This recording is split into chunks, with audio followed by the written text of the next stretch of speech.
melanjutkan dari penyampaian teman-teman tadi, ya selagi hujan nunggu dokter kita berbagi ilmu terlebih dahulu. Jadi pagi ini saya akan singgung sedikit tentang penyakit yang namanya penyakit kulit, namanya skabies.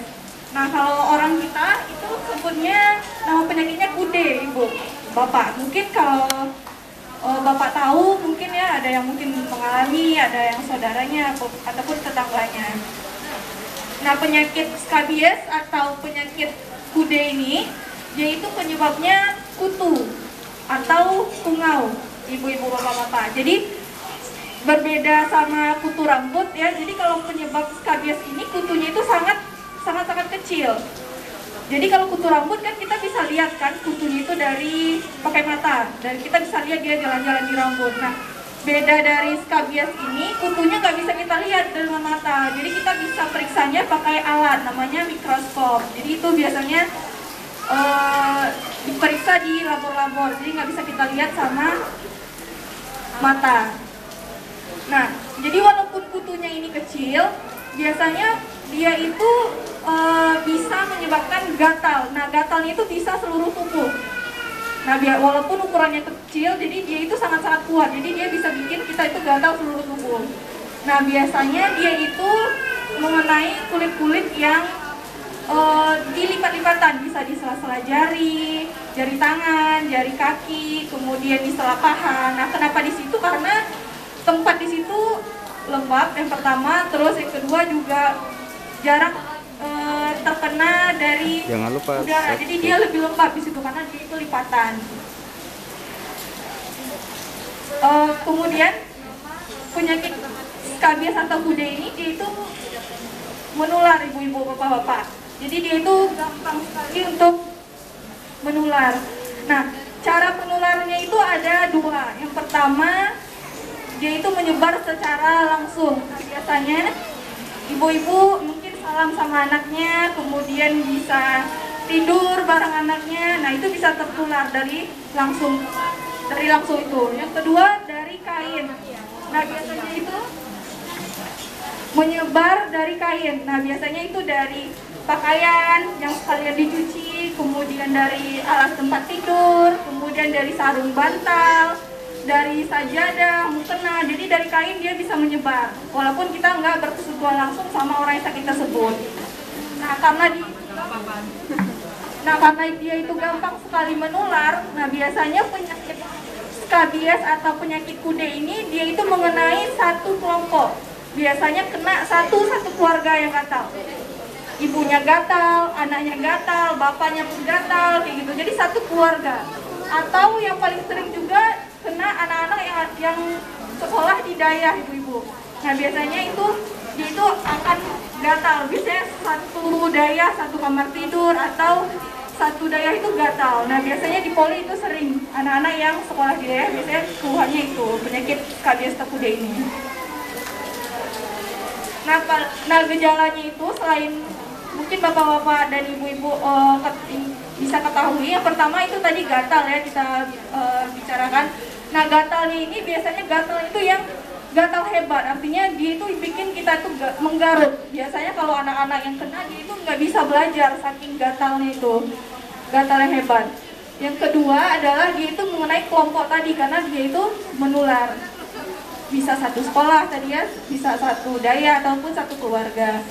Dan biasanya gatalnya itu memberat di malam hari. Nah, biasanya kalau ibu-ibu ada anak, tetangga dan lain-lainnya yang gatalnya pada malam hari, itu kita bisa curiga ke penyakit kude atau skabies ini. Nah, mungkin ibu-ibu ataupun bapak-bapak bertanya, kenapa sih gatalnya itu memberat di malam hari? Nah, itu tuh sebenarnya jawabannya adalah karena kutu atau tungaunya itu tadi, dia itu aktif di malam hari. Jadi waktu di malam hari dia itu menembus kulitnya itu lebih aktif daripada di siang hari. Jadi di malam hari itu dia bisa bertelur, kemudian juga dia bisa beranak pinak, kemudian dia juga membuat terowongan di kulit itu pada malam hari biasanya. Nah, biasanya nanti kalau dokter lihat itu Bu, gejalanya itu kan tadi di sela-sela. Biasanya bentuk gatalnya itu ada bintik-bintik, ada bintik-bintik di sela-sela jarinya itu, walaupun gatal terus ada bintik-bintik kecil. Nah, tapi bintik-bintik kecil ini bisa aja nggak kelihatan karena kan gatal tadi digarut kemudian berdarah. Nah, jadi bentuknya itu udah tidak khas lagi. Nah, biasanya Bu, kalau ibu ataupun yang bapak berobat ke sini bawa anaknya, biasanya nanti dokter akan meresepkan obat salep. Nah, biasanya dokter kasih obat salep 2, obat makan 1. Nah, obat salep yang membunuh tumor ataupun ini namanya adalah permetrin 5%. Nah, biasanya salep ini dipakai seluruh badan. Jadi seluruh badan dari leher ke bawah, seluruh badan mandum. Jadi dipakai seluruh badan, dihabiskan 1 botol. Nah, biasanya dokter akan menyuruh bapak ataupun ibu dan juga adik-adik di sini pakainya itu setelah sholat Isya.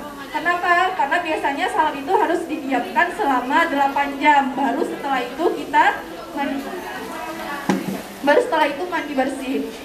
Kemudian setelah dipakai 8 jam, besoknya kita ganti salep yang lain. Jadi kan tadi ada 2 salep. Yang pertama salep 1 badan, yang kedua adalah salep yang khusus untuk gatal-gatalnya itu. Biasanya kalau yang salep yang kedua itu biasa dipakai di tempat yang gatal aja.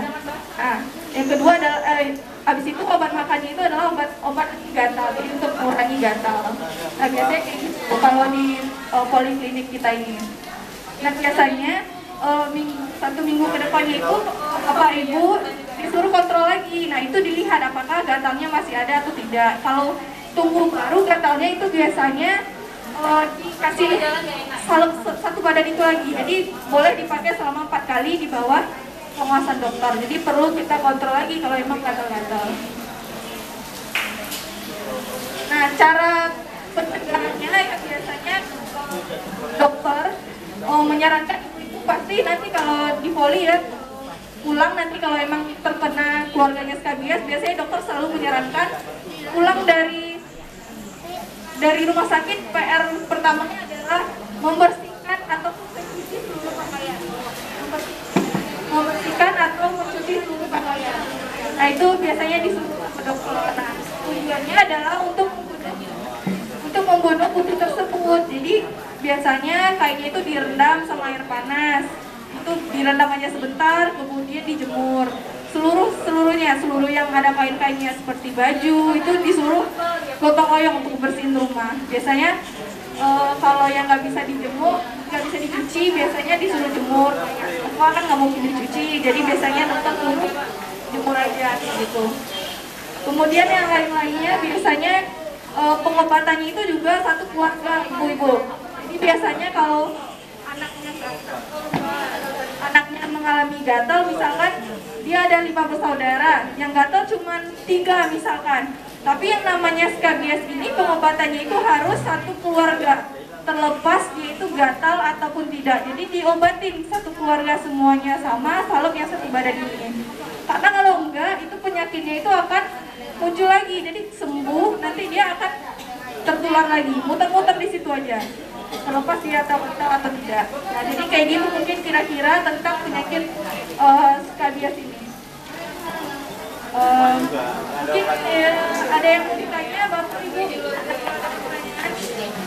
atau mungkin nanti kalau mau tanya lebih lanjut tentang penyakit skabies ini ataupun penyakit yang tadi sebelumnya, itu boleh ditanya di dalam. Nanti ada dokter muka yang mungkin bisa menjawab apa itu. Mungkin itu saja yang dapat kami sampaikan. Saya mewakili teman-teman yang menyampaikan saya mohon maaf. Wassalamualaikum warahmatullahi wabarakatuh.